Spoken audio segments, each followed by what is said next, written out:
அல்லேலூயா. சில நேரத்தில் யோசிக்கிற பாருங்க, ஏன் இந்த பிரச்சனை, ஏன் இந்த போராட்டம்? ஒருவேளை பல நேரத்தில் யோசிச்சிருக்கலாம், கர்த்தர் நம்ம கூட இல்ல, தேவன் நம்ம கூட இல்ல, அதனாலதான் இதெல்லாம் நடக்குது, அதனாலதான் என் வாழ்க்கை இப்படி சூழ்நிலை வித்தியாசமா இருக்குதுன்னு நினைச்சு இருந்தீங்கன்னா, ஆண்டவர் சொல்றாரு, என் கை இன்னும் குருகி போல, என் கரம் இன்னும் மேலதான் இருக்குது, என் கரத்தை இன்னும் மேல இருந்து நான் எடுக்கலன்ட்டு ஆண்டவர் நமக்கு பிராமிஸ் பண்றவராகவே இருக்கிறார். அல்லேலூயா. தேவனுடைய கரம் நம்மளை விட்டு விலகல.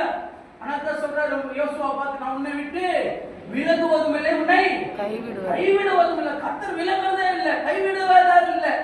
தேவன் நம்முடைய கரத்தை பிடிச்சுதான் நடத்துறாரு.